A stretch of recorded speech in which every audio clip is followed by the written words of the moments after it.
नमस्कार, स्वागत है आप सभी का स्टार सिटी न्यूज़ में। मैं इस वक्त मौजूद हूँ शालीमार बाग विधानसभा पीतमपुरा वार्ड 57 में। इस वक्त हमारे साथ मौजूद है अनुपमा गुगनानी जी, जो कि मंडल की उपाध्यक्ष हैं। आइए इनसे सीधी बात करते हैं। मैं आपसे मैम पहला सवाल करूँगा, आपकी जो राजनीति का जो सफ़र शुरुआत हुई इस राजनीति में, कब से आपका मैम जर्नी? नमस्कार जी। मेरा नाम अनुपमा है और मेरी जर्नी बचपन से ही एक तरीके से शुरू हो गई थी। क्योंकि हम राजनीति से ही, मेरे पापा और बड़े पापा जुड़े हुए हैं। शांति देसाई जी मेयर भी रहे, सीनियर लीडर ऑफ बीजेपी भी रहे। तो वो मेरे बड़े पापा थे। तो हमने बचपन से ही हमने सारा ये देखा है, राजनीति का माहौल में हम पैदा हुए हैं, पले बड़े हैं। तो बाकी एक्टिव तौर पे मैं बाद में थोड़ा सा पद लेके थोड़ा बाद में शुरू हुआ। अच्छा, राजनीति के अलावा आप काफ़ी धार्मिक और सामाजिक गतिविधियों से आप जुड़ी रहती हैं, हाँ जी। तो अपने बारे में थोड़ा बताएंगे मैम? हाँ, धार्मिक तो हम विचारों के हैं ही। साथ में हम यहाँ पे ही काली माता मंदिर है, उसमें भी हम भाई अपनी पूजा पाठ सेवा करते हैं। वहाँ पे हमारा बहुत वो है विश्वास भावना हमारी उस मंदिर से जुड़ी हुई है। बाकी मंदिरों में भी हमारा बहुत है आना जाना। तो हम धार्मिक प्रवृत्ति के हैं और हम वही हमारी विचारधारा है। ओके। अच्छा मैम, जैसे अभी अमित नागपाल जी जीत के आए हैं, तो क्या आप उम्मीद रखते हैं इस वार्ड को लेके? क्या क्या मतलब यहाँ की जो प्रॉब्लम्स हैं किस तरह सॉल्यूशन होंगी? देखिए, अमित नागपाल जी को जो टिकट मिली है वो एक कार्यकर्ता को टिकट मिली है। 30 साल से वो इस क्षेत्र में काम कर रहे हैं। उनके साथ जब वो पहली बार मंडल अध्यक्ष बन के आए थे, तभी मैं उनके साथ महिला मोर्चा अध्यक्ष बन के आई थी।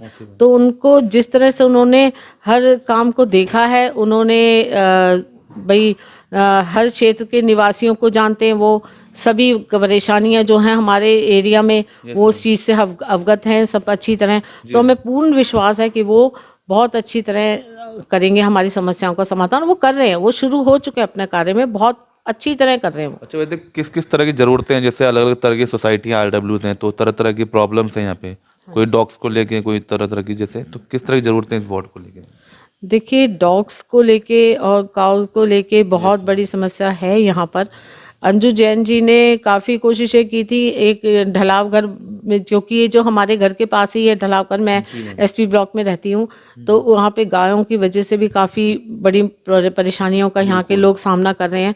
तो हमने बहुत कोशिश की है कि ढलावघर किसी तरह या तो शिफ्ट हो जाए या बंद हो जाए। और उसी वजह से यहाँ पे कुत्ते भी हर जगह जगह बहुत है। तो अगर उनका मतलब कोशिश है, अमित नागपाल जी से भी हमने बात की थी, तो कह रहे हैं कि हम भाई कुछ और तो नहीं कर सकते, पर हम पूरी कोशिश करेंगे कि उनको स्टरलाइज करा दें, कुछ करा दें, ताकि हम किसी तरह उनकी जो जनसंख्या बढ़ रही है कुत्तों की, जो वो रोकी जाए। अच्छा, अब जैसे मैम आप राजनीति से जुड़ी हैं, तो आपका स्वयं परिवार भी कहीं ना कहीं जुड़ा हुआ है राजनीति से? हाँ, हम तो परिवार से ही जुड़े हुए हैं, हमारा परिवार ही राजनीति से जुड़ा हुआ है। तो हमें को मतलब सारी विचारधारा, मेरे हस्बैंड तो मोदी भक्त है बहुत बड़े, हम सब तो हैं ही, पर मेरे हस्बैंड तो एक मिनट भी उनको मोदी जी आ जाए तो वो मोदी जी के आगे से हटते नहीं, इतना उनकी विचारधारा से, उससे वो बहुत ज़्यादा वो हैं कि उनको बहुत लगता है कि मोदी जी जो कर रहे हैं वो देश का, उनको क्या लगता है, हम सबको ही लगता है कि मोदी जी जो कर रहे हैं वो देश के लिए बहुत बढ़िया है। जिस हालत में हमें देश मिला था मोदी जी को, वो उसको कहीं ज़्यादा उन्होंने आज ऊपर ले गए हैं 8 साल के अंदर। तो हमें पूरा विश्वास है कि हमारे भाजपा, हमारा मोदी जी हमारे बहुत आगे जाएंगे, बहुत आगे लेके जाएंगे देश को। अच्छा मैम, आप जैसे राजनीति से जुड़ी हैं, तो समय समय पर जो भी होते हैं प्रोटेस्ट होते हैं या जो भी कार्यक्रम होते हैं, तो इसमें आपकी पूरी हिस्सेदारी, पूरी भागीदारी रहती है? हाँ जी, पूरी कोशिश रहती है कि हर प्रोग्राम में हम बढ़ चढ़ कर हिस्सा लें अपने, चाहे वो प्रदर्शन हो, चाहे वो हमारी कोई मीटिंग्स हो, चाहे कोई भी कार्य हो, क्षेत्र का कार्य हो, वो हम पूरी तरह से करते हैं। कभी कोई परेशानी आ जाए शारीरिक, या जैसे अभी फिलहाल कल भी एक प्रदर्शन है और मैं नहीं जा पा रही क्योंकि मैं गिर गई थी, थोड़ा चोट आई हुई है मेरे, तो एक अलग बात है। नहीं तो हमारा पूरी कोशिश रहती है कि हम बढ़ चढ़ कर अपने सारे कार्यक्रमों में हिस्सा लें। मैम, आज आम आदमी पार्टी के 8 साल हो चुके हैं और एमसीडी में इनकी सरकार बन चुकी है, तो क्या आप उम्मीद लगाते हैं इस दिल्ली में एमसीडी में किस तरह का बदलाव देखा जाएगा मैम? देखिए, ये तो झूठ की राजनीति करते आए हैं, दिखावे की, छल की राजनीति करी है। मेरे को इतना दिल दुखता है कि इस केजरीवाल जी ने अन्ना जी के साथ में मिलकर जो शुरुआत की थी और उस चीज़ को वो कहाँ तक ले गए हैं, वो चीज़ से दुख लगता है उनका हालात देख के। क्यों सिर्फ क्या करते हैं आप, एक बात मुझे बताओ कि जब पुराने राजा महाराजा होते थे वो भी कर दिया करते थे, या एक चीज़ के बदले दूसरी चीज़ आदान प्रदान होता था, तब जाके राज्य चला करते थे। क्या आज हमारी स्थिति इतनी बढ़िया है दिल्ली की या पंजाब की, जहाँ जहाँ ये राज कर रहे हैं, कि वहाँ पे हम अपने बिना मुफ्त का सब कुछ दे के हम अपना राज्य चला लेंगे, विकास कार्य कर पाएंगे? क्या ऐसा मुमकिन है? मेरे हिसाब से नहीं है। ये सिर्फ छलावे की राजनीति है, धोखाधड़ी है और लोगों को बेवकूफ़ बनाया जा रहा है। जो जनता बेचारी नहीं समझ पा रही, वो इनके धोखों में आ रही है। पीतमपुरा वार्ड का जो जीपी ब्लॉक है, जो क्लस्टर एरिया है, तो वहाँ पे काफ़ी हालात दयनीय हैं। वहाँ पे शौचालय नहीं है, साफ सफाई नहीं है। क्या उस पे ठोस कदम, उस पे कोई एक्शन लिया जाएगा? देखिए, मोदी जी ने ये कहा था कि हर जगह शौचालय होना चाहिए। तो अंजू जैन जी ने जैसे हमें कहा गया था हर जगह शौचालय होना ही होना है। हमने जीपी की झुग्गियों में भी शौचालय लगवाए थे, बहुत अच्छी तरह कार्य हुए, पर वहाँ पानी ही नहीं देते। वहाँ लोग परेशान हैं, वहाँ हालत खराब है।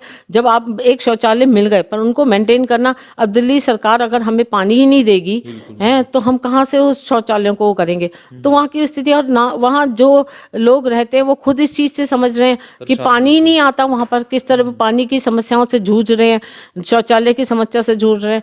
तो ये तो हम सब देख रहे हैं। अब ये हमारी एक कह दिए बदकिस्मती है कि हमारे को ऐसा एमएलए मिली है वंदना कुमारी और ऐसे केजरीवाल जी मिले मगर हैं। वहाँ पे कुछ लोग आरोप भी लगा रहे हैं कि बीजेपी जब से आई है तो कुछ काम नहीं हो रहा, सफाई नहीं हो रही वहाँ पे उन क्लस्टरों में। ऐसा कुछ नहीं है जी। हम लोग को कितनी बार जाते हैं वहाँ पे, बात करते हैं, लोगों को सफाई के लिए भी समझाते हैं कि भाई अपनी सफाई रखो। अब जब आप ये बताओ कि वो थोड़ा सा उनको और समझाने की ज़रूरत है, क्या करें कि स्वच्छता के लिए इतना समझाते हैं कि अपनी नालियों में कूड़ा मत डालो, कूड़ा डालोगे तो फिर जमादार तो सुबह जाके ही एक बार साफ़ करेगा। नालियाँ तो देखो, झाड़ू तो रोज़ लग सकती है पर नालियाँ रोज़ साफ़ करना मुमकिन नहीं है। वो करते हैं क्योंकि हमारे पास जैसा भी स्टाफ है, चाहे उनको तनख्वाह मिलती रही चाहे नहीं मिलती रही, वो काम कर रहे हैं वहाँ पर। तो ऐसा नहीं है कि काम नहीं हो रहा था। ये तो अब बाकी तो शौचालय वगैरह की समस्या है ही जीपी में, उस वजह से थोड़ी गंदगी रहती है ज़्यादा। और एक छोटी सी मैम कोई जनता में अपील कोई देना चाहेंगे आप? मैं तो जनता से, अपने क्षेत्रवासियों से, सभी से यही कहूँगी, पहले तो अपने क्षेत्रवासियों का मैं धन्यवाद करूँगी जिन्होंने हमारे को जिताया, अमित नागपाल जी को जिताया। और बाकी सबको भी मैं यही कहूँगी कि अपना विश्वास कायम रखें, पूरे तरीके से कार्य होगा, बहुत अच्छा कार्य होगा। अमित जी ने अब तक बहुत अच्छी शुरुआत कर दी है। अंजू जी भी अपने तरीके से बहुत कुछ करके गई। कम उसमें जो उनको बजट मिलता था, उस बजट के नाम पे कुछ भी नहीं मिलता था, उसमें भी उन्होंने जितना हो सका करा है। तो अब हम पूर्ण विश्वास के साथ कह रहे हैं अपने क्षेत्रवासियों से कि उनका सब काम होगा, पर धैर्य के साथ रखें, सब काम होता जाएगा। बहुत बहुत धन्यवाद मैम, आपने समय दिया। धन्यवाद जी आपका भी। तो ये हमारी सीधी बात अनुपमा जी से, स्टार सिटी के साथ मैं जितेंद्र गुप्ता।